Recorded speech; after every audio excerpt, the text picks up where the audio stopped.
6 na buwan na ang lumipas, mula noong beautiful garden wedding nina Alexander at Sofia. Mapayapa ang buhay, ngunit ang pagiging CEO ng Reyes International Group ay may kaakibat pa ring walang katapusang mga responsibilidad. Tuwing umaga, umaalis si Alexander papunta sa trabaho bago sumikat ang araw, habang si Sofia ay patuloy na nangangasiwa sa company's charity foundation. Isang gabi, umuwi si Alexander na may dalang isang bouquet ng white roses. "Para sa aking magandang asawa," sabi niya nang nakangiti. Natawa si Sofia, "Buong araw kang nagtatrabaho, at naaalala mo pa rin. Hindi ako magiging masyadong busy para sa iyo." Habang nag-e-enjoy sila ng dinner, biglang natahimik si Sofia. "Alexander." "Yes. Kakaiba ang pakiramdam ko, nitong mga nakaraang linggo." Tiningnan siya ni Alexander nang may pag-aalala. "Masama ba ang pakiramdam mo?" Mahinang ngumiti si Sofia, at iniabot sa kanya ang isang maliit na envelope. Sa loob ay isang medical report.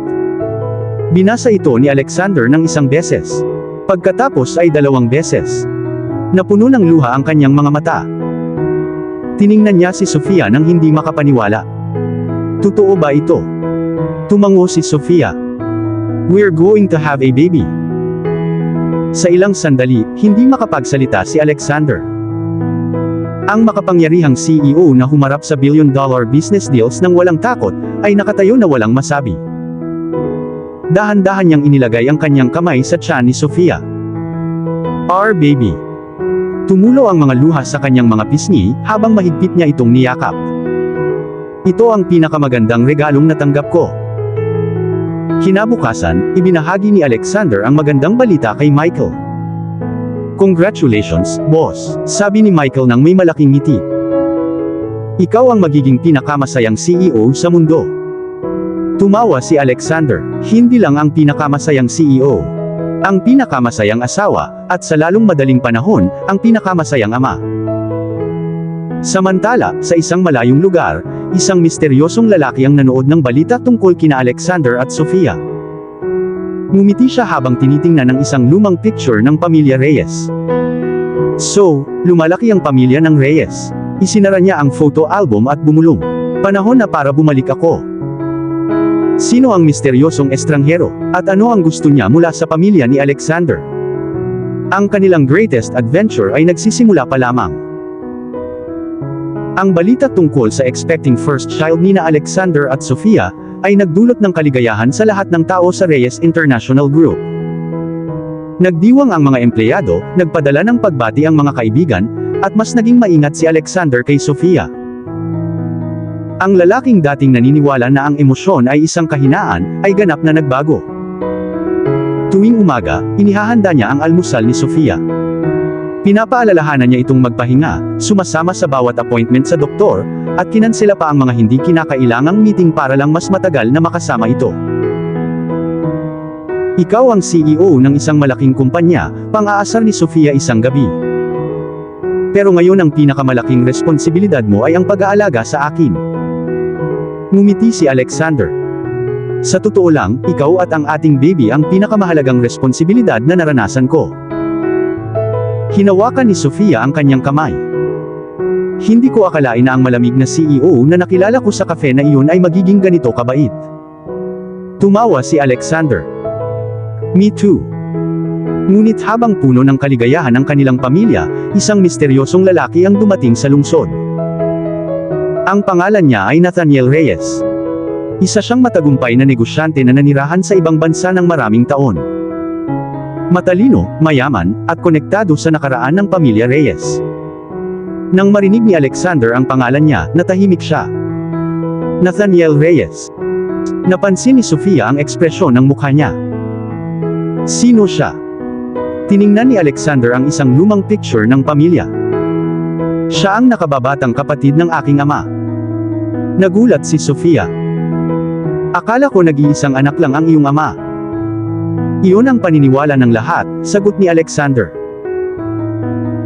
Ilang taon na ang nakalilipas, nawala si Nathaniel matapos ang isang malaking hindi pagkakasundo nila ni Robert Reyes. Walang nakakaalam kung saan siya nagpunta o kung bakit siya umalis. Pero ngayon ay bumalik na siya. Nang gabing iyon, nakatanggap si Alexander ng imbitasyon. Alexander Reyes, kailangan nating mag-usap. May mga bagay tungkol sa kasaysayan ng iyong pamilya na dapat mong malaman. Nag-alala si Sofia. Sa tingin mo ba ay mapanganib siya? Tiningnan ni Alexander ang mensahe. Hindi ko alam. Kinabukasan, nakipagkita si Alexander kay Nathaniel sa isang pribadong restaurant. Tiningnan siya ng mabuti ng matandang lalaki. Kamukha mo ang tatay mo. Nanatiling maingat si Alexander. Bakit ka bumalik pagkatapos ng maraming taon? Huminga ng malalim si Nathaniel. Dahil nagkamali ang tatay mo bago siya namatay. Isang pagkakamali na nakaapekto sa ating lahat. Nagbago ang ekspresyon ni Alexander. Anong pagkakamali? Inilagay ni Nathaniel ang isang lumang dokumento sa mesa. Pag-aari ito ng pamilya mo. Itinago ito ng maraming taon. Binuksan ni Alexander ang file. Sa loob ay isang lihim na kasunduan sa negosyo na nilagdaan ni Robert Reyes. Ngunit may isang bagay na nakakagulat na nakasulat sa dokumento. Isang pangalan. Isang pangalang hindi inaasahan ni Alexander na makita. Pamilya ni Sofia. Natigilan si Alexander. Ano ito? Tiningnan siya ni Nathaniel ng seryoso. Ang katotohanan tungkol sa ating mga pamilya ay mas malaki kaysa sa alam mo. Samantala, naghintay si Sofia sa bahay, hindi alam na natuklasan ni Alexander ang isang lihim na maaaring magpabago sa kanilang kinabukasan. Dahil minsan, kahit na matapos matagpuan ang pag-ibig at kaligayahan, ang nakaraan ay nakakahanap pa rin ng paraan upang bumalik. Nakaupo si Alexander sa kanyang opisina, nakatitig sa lumang dokumentong ibinigay sa kanya ni Nathaniel. Luma at kupas na ang papel, ngunit malinaw ang mga signature. Robert Reyes, Daniel Martinez, ama ni Sofia. Nakaramdam si Alexander ng mabigat na pakiramdam sa kanyang dibdib. Bakit magkasama ang kanilang mga pangalan sa isang lihim na kasunduan? Sa loob ng maraming taon, naniniwala ang lahat na ang pamilya Reyes at Martinez ay konektado lamang, dahil sa hindi pagkakaunawaan na sumira sa karera ng ama ni Sofia. Ngunit ang dokumentong ito ay nagmumungkahi ng isang bagay na ganap na naiiba. Nang gabing iyon, tahimik na umuwi si Alexander. Agad na napansin ni Sofia na may mali. Alexander, anong nangyari? Tiningnan niya ito sandali. Gusto niya itong protektahan mula sa higit pang sakit, lalo na habang dinadala nito ang kanilang baby. Ngunit ipinangako rin niya rito na hindi niya kailanman itatago ang katotohanan. May nalaman ako tungkol sa ating mga pamilya. Nag-alala si Sofia, anong uri ng bagay? Iniabot ni Alexander sa kanya ang dokumento. Maingat itong binasa ni Sofia. Nanlaki ang kanyang mga mata. Magkasamang bumuo ng kumpanya ang tatay ko at ang tatay mo. Tumango si Alexander. Mukhang, bago pa man mangyari ang lahat, magkasosyo na sila. Dahan-dahang umupo si Sofia. Kung gayon, bakit nila itinago ito sa atin? Iyan ang tanong na hindi masagot ni Alexander. Kinabukasan, muling nagkita sina Alexander at Sofia at Nathaniel. Sa tingin ko, panahon na para malaman ninyong dalawa ang katotohanan, sabi ni Nathaniel. Ipinaliwanag niya na maraming taon na ang nakalilipas, sina Robert Reyes at Daniel Martinez ay nagkaroon ng pangarap. Gusto nilang magtayo ng isang kumpanya na tutulong sa mga ordinaryong tao, hindi lang basta kumita ng pera. Gumawa sila ng isang espesyal na foundation na nagbibigay ng trabaho, scholarship, at suporta para sa mga pamilyang nahihirapan. Ngunit may isang tao sa loob ng kumpanya na gustong kontrolin ang mga ito. Palihim na binago ng taong iyon ang mga dokumento, at lumikha ng alitan sa pagitan ng dalawang pamilya. Ang taong sumira sa kanilang pagkakaibigan ay hindi ang iyong mga ama, paliwanag ni Nathaniel. Ito ay isang taong nagnanais ng kanilang tagumpay. Mukhang emosyonal si Sofia. Ginugol ng aking ama ang kanyang buong buhay sa pag-iisip na siya ay nabigo. Umiling si Nathaniel. Isa ang iyong ama sa mga pinakamarangal na lalaking nakilala ko. Hinawakan ni Alexander ang kamay ni Sofia. Sa wakas ay alam na natin ang katotohanan. Ngunit hindi pa natapos si Nathaniel. May isa pang bagay na kailangan mong malaman. Tiningnan siya ni Alexander. Ano iyon? Inilagay ni Nathaniel ang isa pang dokumento sa mesa. Ang kumpanyang ito ay hindi lamang itinayo ng inyong mga ama. Itinuro niya ang signature. Sana ay maipasa ito sa kanilang mga anak ng magkasama. Nagkatinginan sina Sofia at Alexander. Ano ang ibig sabihin nito? Tanong ni Sofia. Sumagot si Nathaniel. Ibig sabihin, ang Reyes International Group at ang Martinez Foundation ay palaging konektado. Natahimik si Alexander. Ang kumpanyang itinatayo niya ng maraming taon ay konektado sa pamilya ni Sofia mula pa sa simula. Ngunit bago pa nila maintindihan ang lahat, nakatanggap si Alexander ng isang agarang tawag mula kay Michael. Boss, may problema po kami. Anong nangyari? May isang kakumpetensya na naglabas ng impormasyon tungkol sa lihim na kasunduan. Nagtatanong na ang media. Tumingin si Alexander kay Sofia. May nagbunyag ng sikreto ng kanilang pamilya. At sa pagkakataong ito, hindi inaatake ng kaaway ang kanilang kumpanya. Inaatake nila ang kanilang pagmamahal at tiwala.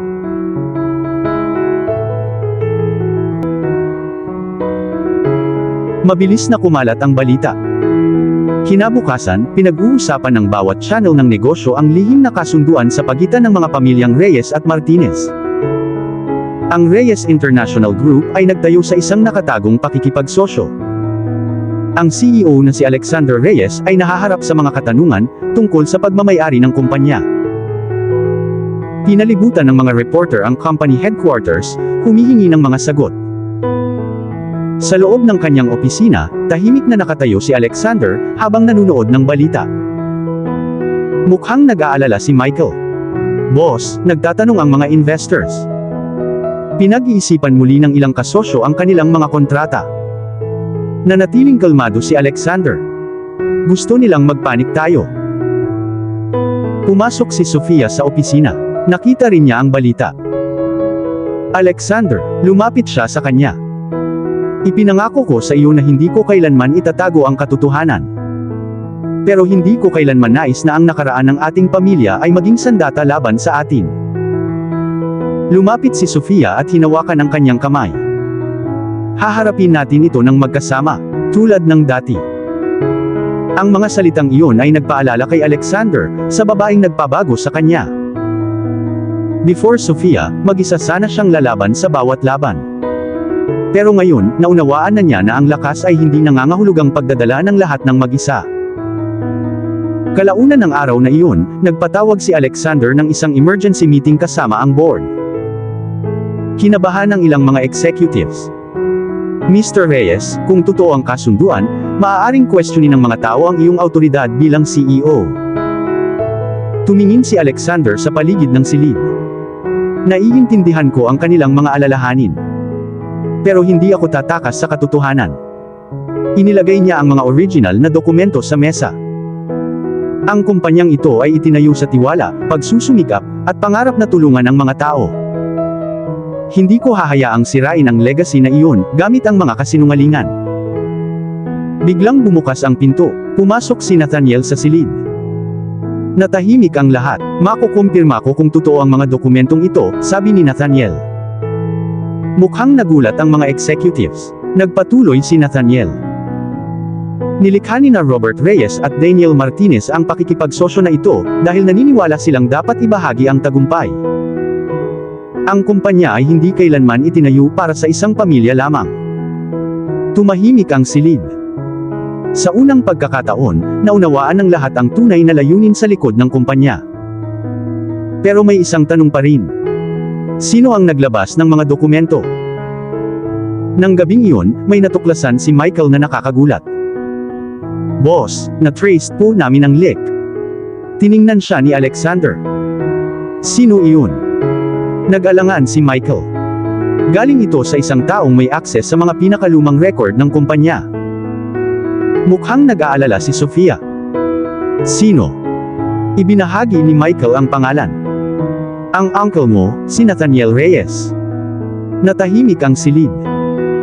Tiningnan ni Alexander si Nathaniel nang hindi makapaniwala. Bakit? Hindi agad sumagot si Nathaniel. Pagkatapos ay dahan-dahan niyang sinabi, "Dahil gusto kong lumabas ang katotohanan." Tumigas ang ekspresyon ni Alexander. "Maaari mo sanang sinabi sa amin. Bakit mo inilagay sa panganib ang kumpanya?" Malungkot na tiningnan siya ni Nathaniel. "Dahil may isa pang sikreto na hindi mo pa rin alam." Biglang nakaramdam ng takot si Sofia. "Anong sikreto?" Tiningnan silang dalawa ni Nathaniel. "Ang taong sumira sa ating mga pamilya ilang taon na ang nakalilipas, ay nabubuhay pa." Natigilan si Alexander. "Sino?" Naglabas si Nathaniel ng isang lumang picture. Isang pamilyar na mukha ang lumitaw. Isang taong inakala nilang tuluyan ng wala. Isang taong konektado sa simula ng lahat ng kanilang paghihirap. Napatitig si Alexander sa lumang picture, sa kamay ni Nathaniel. Tumigil sandali ang kanyang puso. Ang mukha sa picture ay isang taong hindi niya inaasahang makikita pang muli. Isang taong dapat sana'y wala na magpakailanman. Imposible iyon, bulong ni Alexander. Tiningnan siya ni Sofia nang may pag-aalala. "Alexander, sino ang taong iyon?" Inilagay ni Nathaniel ang picture sa mesa. Ang pangalan niya ay Victor Blackwood. Nanlaki ang mga mata ni Alexander. Si Victor Blackwood, pero naaresto na si Victor Black. Umiling si Nathaniel. "Hindi si Victor Black ang tinutukoy ko. Ang tinutukoy ko ay ang kanyang ama." Tumahimik ang silid. Nagpatuloy si Nathaniel. "Ilang taon na ang nakalilipas, si Victor Blackwood ang taong nagmanipulate sa alitan sa pagitan nina Robert Reyes at Daniel Martinez. Siya ang nagnanais na kontrolin ang kumpanya." Mukhang gulat na gulat si Sofia. Kung gayon, bakit inakala ng lahat na nawala siya? Bumuntong hininga si Nathaniel, dahil pinaniwala niya ang lahat na umalis siya ng bansa. Ngunit nagmamasid siya mula sa dilim, naghihintay ng perpektong oras para bumalik. Tiningnan muli ni Alexander ang mga dokumento. Kaya ang mga kamakailang pag-atake, ang mga leaked files, lahat ay bahagi ng kanyang plano. Tumango si Nathaniel. Gusto niyang bawiin ang pinaniniwalaan niyang pag-aari niya. Nang gabing iyon, hindi makatulog si Alexander. Napakaraming tanong ang namuo sa kanyang isipan. Tiningnan niya si Sofia na mahimbing na natutulog sa tabi niya, at marahang inilagay ang kanyang kamay sa balikat nito. Nangako siyang poprotektahan siya, at ang kanilang anak. Ngunit ngayon, isa na namang labanan ang paparating. Kinabukasan, nagpatawag si Alexander ng isang pribadong meeting kasama ang kanyang trusted team. "Kailangan nating hanapin si Victor Blackwoods bago siya gumawa ng susunod niyang hakbang." Tumango si Michael. "Hahanapin namin, boss." Ngunit bago pa sila makapagpatuloy, nakatanggap si Alexander ng isang hindi inaasahang bisita.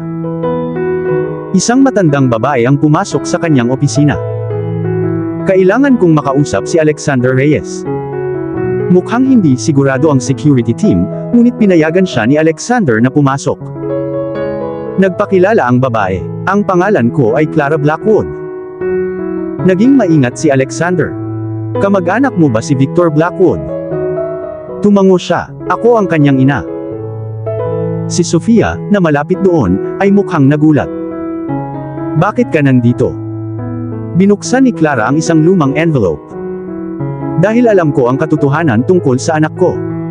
Sa loob ay may mga letters na isinulat ni Victor Blackwood maraming taon na ang nakalilipas. Mga letters na nagpapakita ng kanyang mga plano, galit, at obsesyon sa pagsira sa pamilyang Reyes. Pero may isang huling letter na ikinagulat ng lahat. Ito ay para kay Robert Reyes. Dahan-dahan itong binuksan ni Alexander. Short ang message. "Kung binabasa mo ito, bumalik na ang pinakamalaking pagkakamali ko. Protektahan ang ating mga anak mula sa katotohanang hindi ko napigilan." Tiningnan ni Alexander si Sofia. Alam ng ating mga magulang na maaaring mangyari ito. Hinawakan ni Sofia ang kanyang kamay. "Kung gayon, kailangan nating tapusin ang kanilang sinimulan." Sa sandaling iyon, biglang namatay ang mga ilaw sa gusali. Nagsimulang tumunog ang mga security alarms. Nagmamadaling pumasok si Michael sa opisina. "Boss, may pumasok sa building." Tumayo si Alexander. "Sino?" Mukhang takot na takot si Michael. Nakunan siya ng mga kamera. Ipinakita niya ang screen. Isang lalaki ang nakatayo sa lobby. Mas matanda, ngunit may parehong malamig na ekspresyon mula sa picture. Bumalik na si Victor Blackwood. At sa pagkakataong ito, hindi siya pupunta para sa company. Pupunta siya para sa pamilya ni Alexander.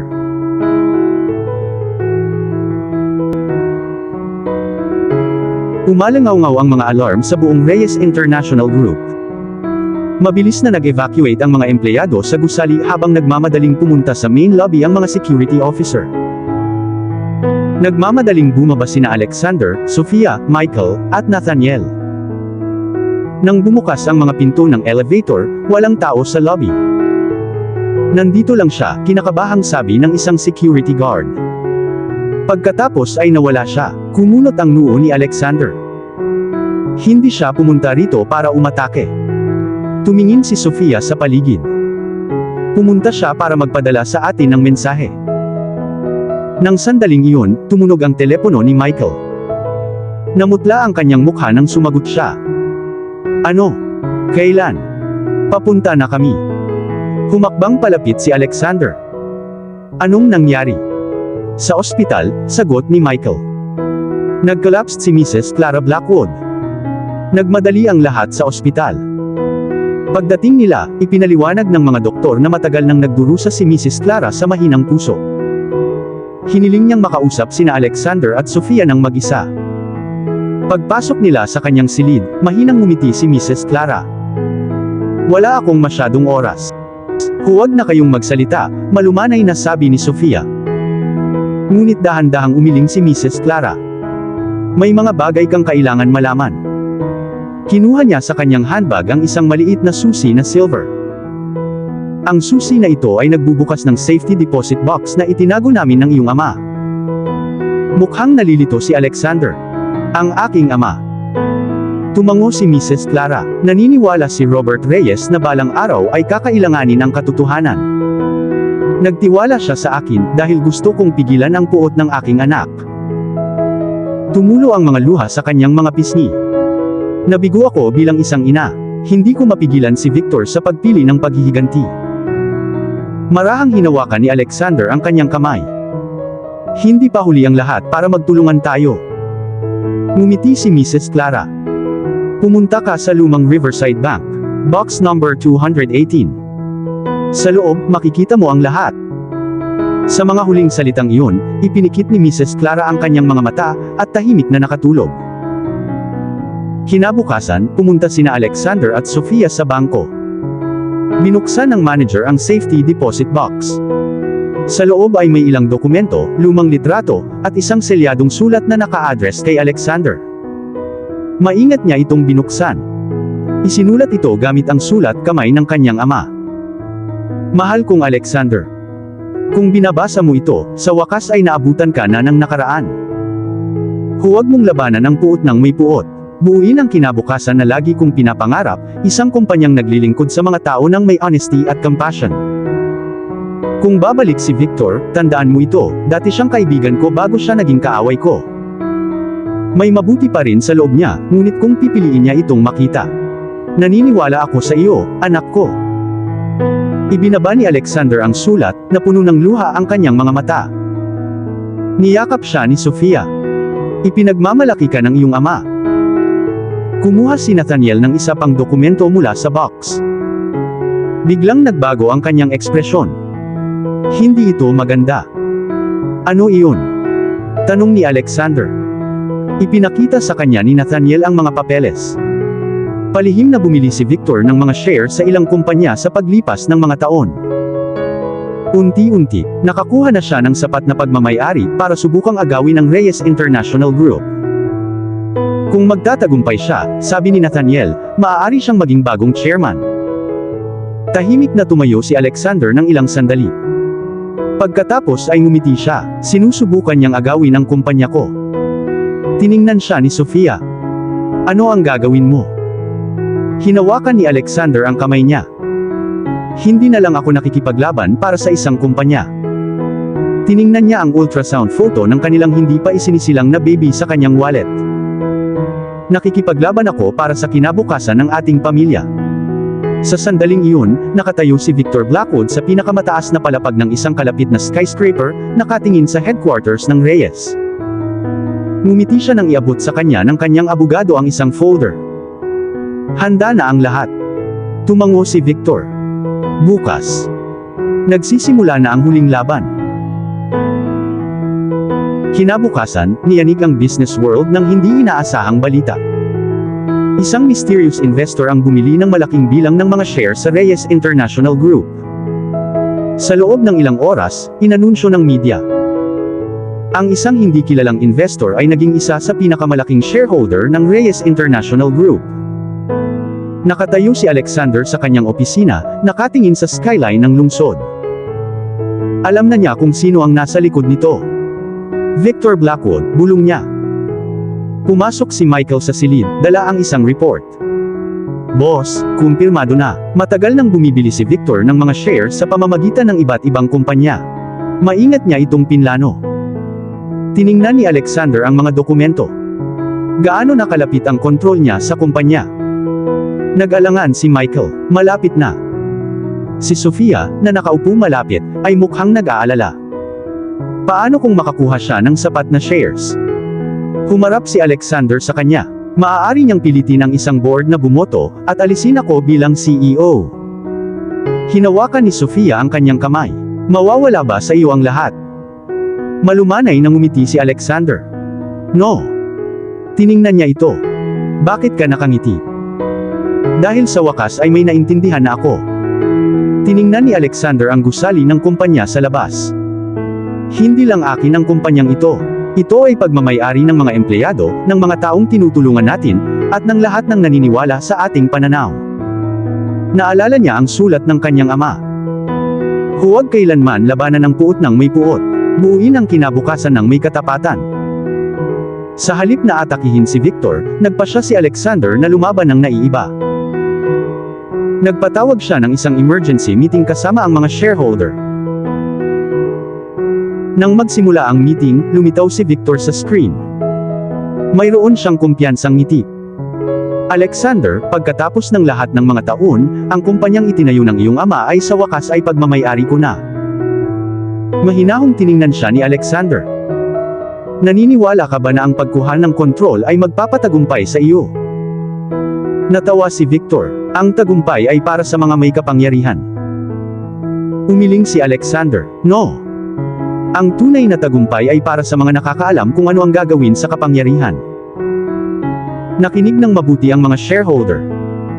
Nagpakita si Alexander ng ebidensya na nagpapakita kung paano minanipula ni Victor ang impormasyon, gumamit ng mga ilegal na pamamaraan para makakuha ng mga shares, at nagtangkang sirain ang kumpanya dahil sa takot.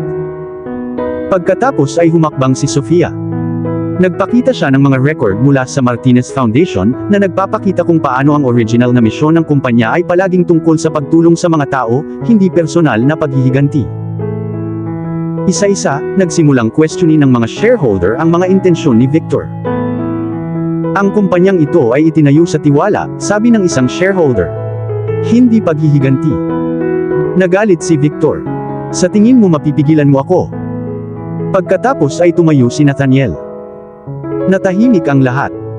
Kaya ko, mukhang gulat na gulat si Victor. Pinipili mo sila, malungkot na tiningnan siya ni Nathaniel. Gumugol ako ng mga taon sa paniniwalang maaayos ng paghihiganti ang nakaraan. Ngunit ang galit mo ay higit na sumira kaysa sa iyong inaakala. Bumoto ang board. Pagkatapos ng ilang oras ng discussion, inanunsyo ang desisyon.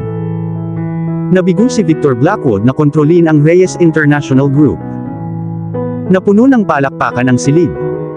Ngunit alam ni Alexander na hindi pa natapos. Nang gabing iyon, tumayo siya sa labas kasama si Sofia. Nanalo tayo, sabi ni Sofia. Umiling si Alexander. Hindi pa, nakaligtas tayo sa isang laban. Tiningnan niya ito. Anong ibig mong sabihin?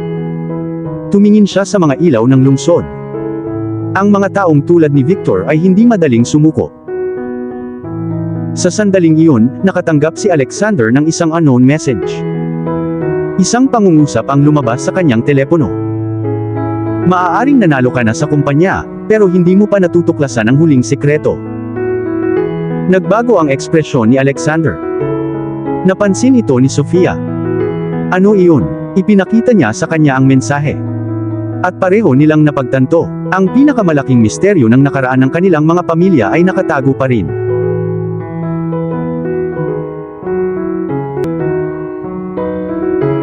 Paulit-ulit na bumabalik sa isip niya ang mensahe sa telepono ni Alexander. Maaaring nanalo ka na sa kumpanya, pero hindi mo pa natutuklasan ang final secret.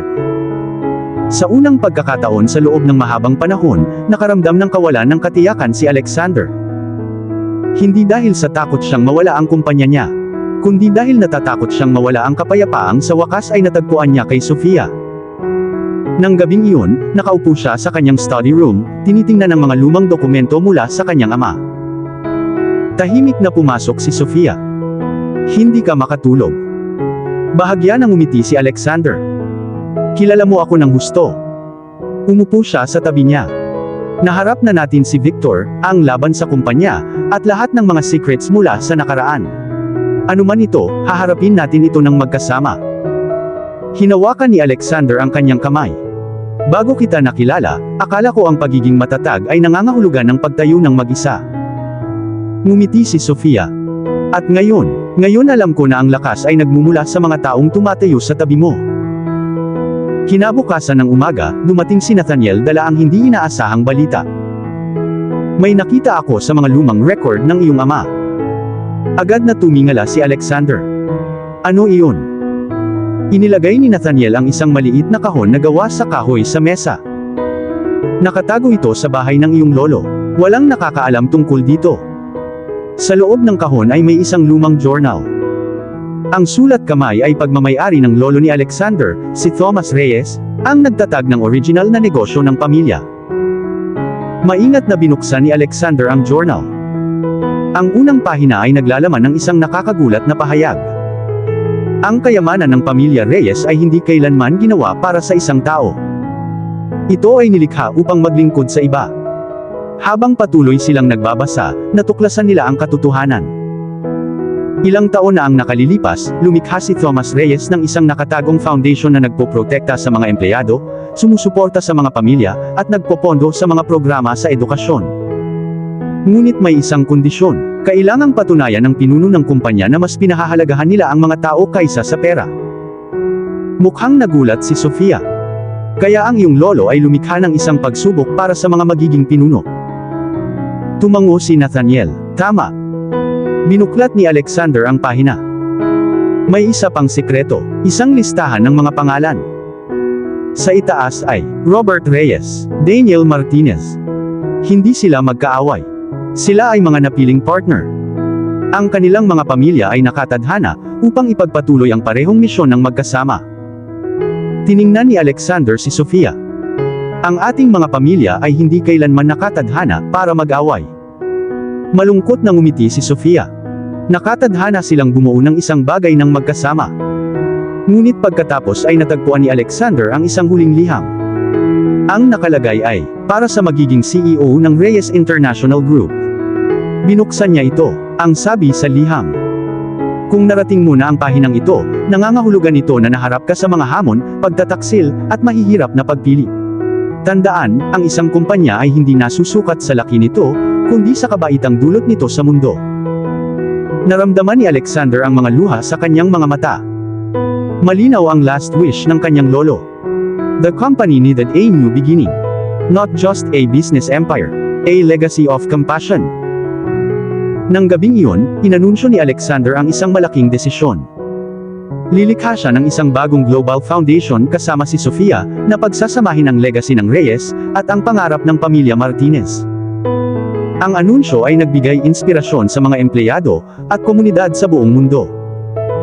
Ngunit habang nagdiriwang ang lahat, may isang taong nanood ng balita, mula sa isang madilim na silid. Si Victor Blackwood. Hawak niya ang isang lumang dokumento.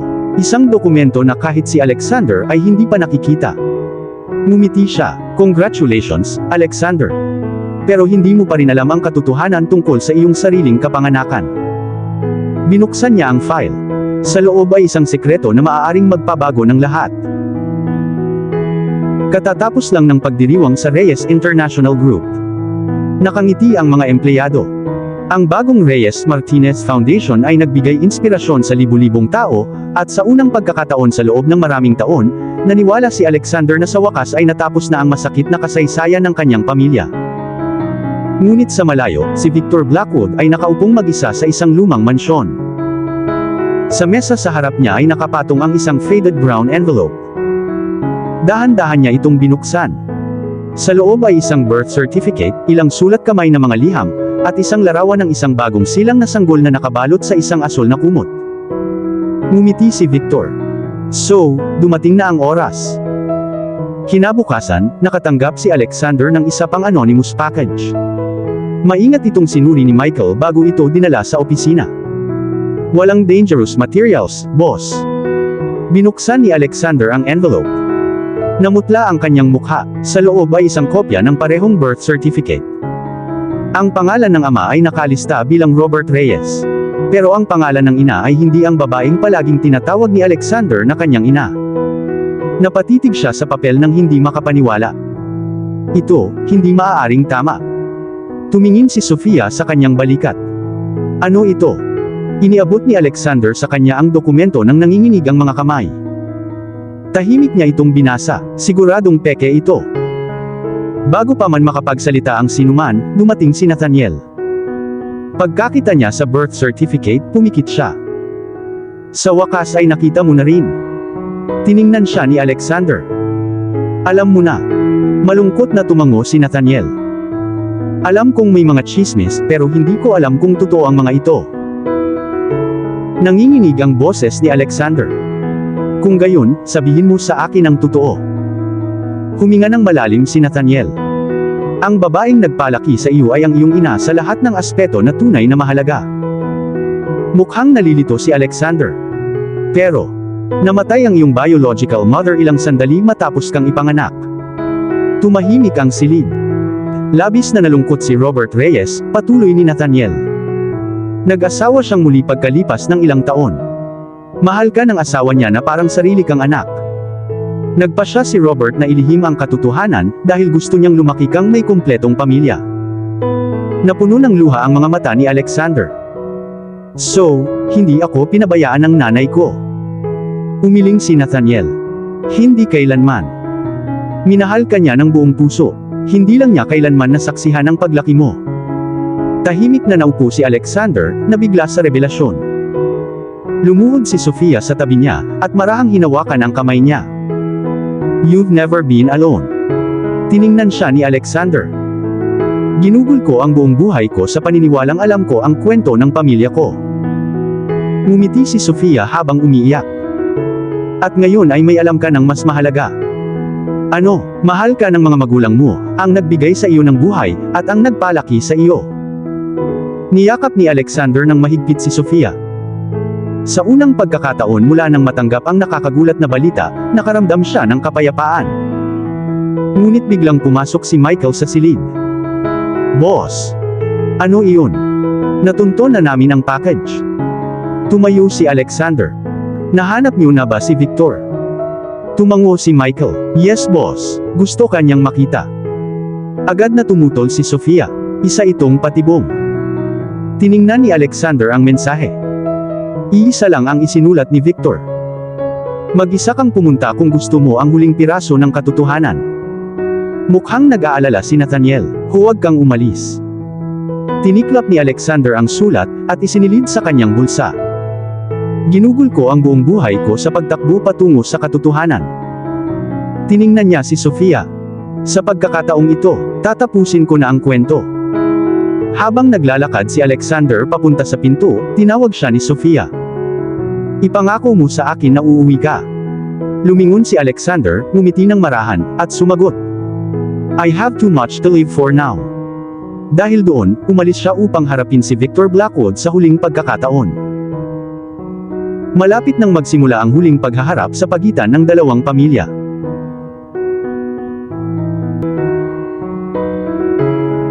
Tahimik ang gabi nang dumating si Alexander sa lumang abandonadong gusali sa labas ng lungsod. Ito rin ang lugar kung saan nakatago ang maraming taon ng mga sikreto.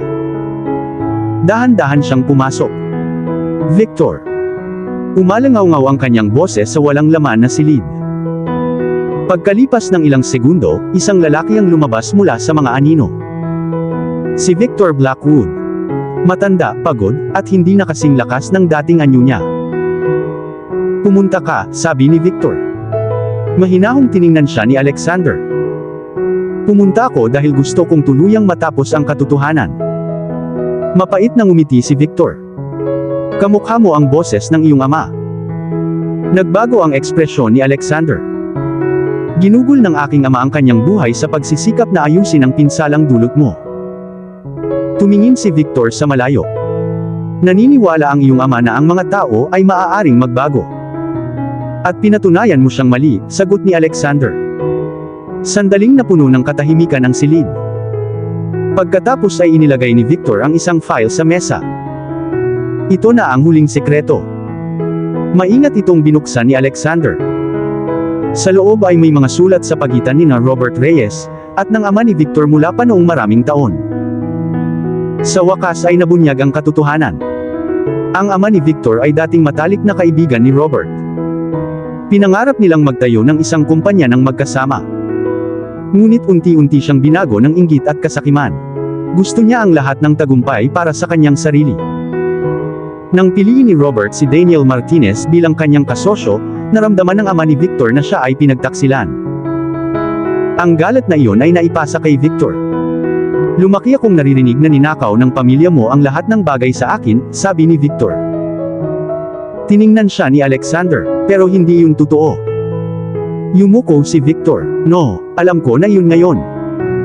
Sa unang pagkakataon, nakakita si Alexander ng kakaiba kay Victor. Hindi isang kaaway, kundi isang taong wasak na ginugol ang buong buhay niya sa paghihiganti. "May pagpipilian ka," sabi ni Alexander. Tiningnan siya ni Victor. "Alam ko, maaari mo sanang wakasan ang puot." Masyado akong galit, sumunod ang mahabang katahimikan. Pagkatapos ay dumukot si Victor sa kanyang bulsa, at iniabot kay Alexander ang isang maliit na envelope. "Sa iyo ito." Sa loob ay isang liham mula sa tunay na ina ni Alexander. Nanginginig ang mga kamay ni Alexander habang binabasa niya ito. "Mahal kong Alexander. Kung mababasa mo man ito, sana ay may alam kang isang bagay, minahal kita mula pa noong yakapin kita. Huwag mong hayaang kontrolin ng galit ang iyong puso. Piliin ang kabaitan. Piliin ang pagmamahal. Iyan ang pinakadakilang pamana na may iwan mo." Napuno ng luha ang mga mata ni Alexander. Ang mga salita ay eksakto kung ano ang kailangan niyang marinig. Kinabukasan, sumuko si Victor at inamin ang lahat. Sa wakas ay nalaman ng mundo ang katotohanan tungkol sa mga taon ng pagtataksil sa pagitan ng mga pamilya. Ngunit sa halip na ipagdiwang ang paghihiganti, pinili ni Alexander ang pagpapatawad. Nang tanungin siya ng mga reporter kung bakit hindi siya humingi ng parusa na lampas sa batas, sumagot siya. Mahalaga ang hustisya, ngunit ang pagdadala ng puot magpakailanman ay nakakasakit lamang sa taong may hawak nito. Pagkalipas ng ilang buwan, naabot ng Reyes International Group ang mga bagong heights. Ang Reyes Martinez Foundation ay nakatulong sa libu-libong pamilya, at sina Alexander at Sofia ay tinanggap ang kanilang magandang sanggol sa mundo. Habang karga ang kanyang anak sa unang pagkakataon, naalala ni Alexander ang lahat ng kanyang pinagdaanan. Ang sakit, ang mga sikreto, ang mga laban, at ang pagmamahal na nagpabago sa kanya. Nakangiti si Sofia sa tabi niya. "Masaya ka ba?" Tiningnan ni Alexander ang kanyang pamilya. "Higit pa sa inaakala ko." Paglipas ng mga taon, maaalala ng mga tao si Alexander Reyes, hindi lamang bilang isang mahusay na CEO, kundi bilang isang pinuno na pinili ang pagmamahal kaysa sa paghihiganti, ang compassion kaysa sa pagmamataas, at ang pamilya kaysa sa kapangyarihan. Dahil ang pinakadakilang imperyong maaaring itayo ng isang tao, ay hindi gawa sa pera o tagumpay. Ito ay itinayo ng may pagmamahal. Ang mga unang sinag ng araw ay sumikat sa mga bintana ng Reyes International Group. Ito ay isang bagong araw, ngunit alam ni Alexander Reyes na ang laban ay malayo pa sa natapos. Ang mga pangyayari noong nakaraang gabi ay patuloy na nagbabalik tanaw sa kanyang isipan. Sumuko na si Victor Blackwood, ang katotohanan tungkol sa nakaraan ay sa wakas ay nabunyag na, at ang puot na naghati sa dalawang pamilya sa loob ng ilang dekada ay natapos na. Gayunpaman, nadama ni Alexander na ang kanyang pinakamalaking responsibilidad ay nagsisimula pa lamang.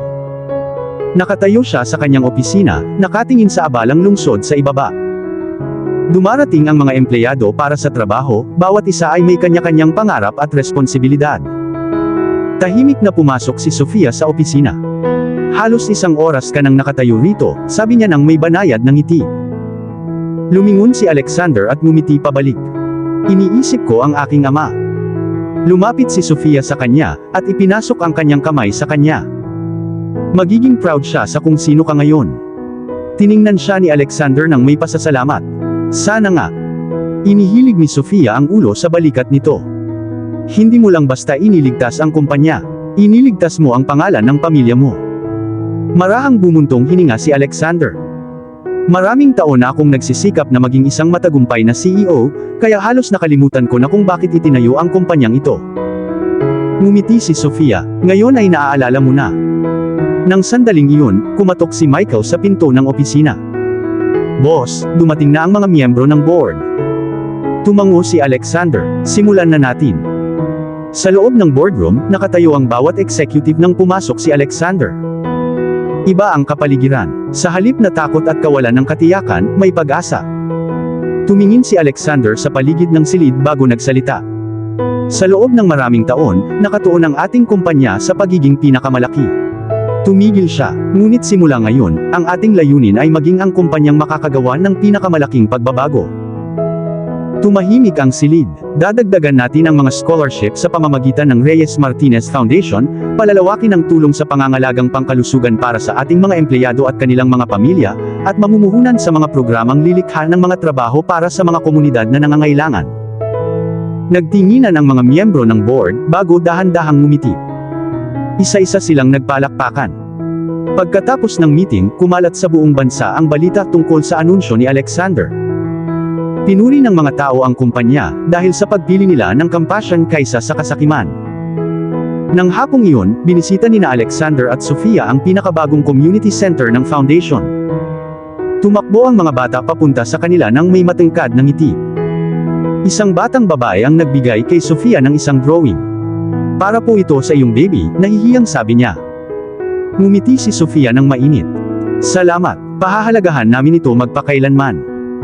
Pinanood ni Alexander si Sofia habang nakaluhod sa tabi ng mga bata, tumatawa at nakikipag-usap sa kanila. Punong-puno ang puso niya. Ang pera ay nagdala sa kanya ng ginhawa. Ang tagumpay ay nagdala sa kanya ng pagkilala. Ngunit ang mga sandaling tulad nito ay nagdala sa kanya ng tunay na kaligayahan. Habang nagsisimulang lumubog ang araw, magkasamang naupo sina Alexander at Sofia, sa payapang garden sa labas ng center.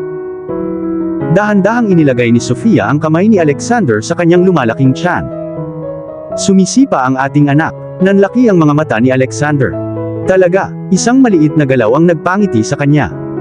Tumawa siya ng mahina, habang namumuo ang mga luha sa kanyang mga mata. Ang ating baby, ngumiti si Sofia. Sa tingin ko kilala na ng ating munting anak ang boses ni Daddy. Hinalikan ni Alexander ang kanyang noo. Pangako ko na po protektahan ko kayong dalawa palagi. Bago pa nila masiyahan sa mapayapang gabi, tumawag si Michael. Boss, humihingi ako ng paumanhin sa pang-iistorbo sa inyo. Sagot ni Alexander, anong nangyari? Nakatanggap po kami ng sulat. Mula kanino? Walang pangalan. Kumunot ang noo ni Alexander. Ano ang nakasaad doon? Huminga ng malalim si Michael. Nakasaad doon, may mga kwentong hindi talaga natatapos. Magkita tayo sa lumang lighthouse kung gusto mong malaman ang huling pangako ng iyong ama. Tumingin si Alexander sa abot tanaw. Marahang pinisil ni Sofia ang kanyang kamay. Anuman ang naghihintay sa atin. Ngumiti si Alexander, haharapin natin ito ng magkasama. Humampas ang mga alon sa dalampasigan, habang nawawala ang araw sa kabila ng dagat. Sa isang lugar sa malayo, nakatayo ang lumang lighthouse na naghihintay.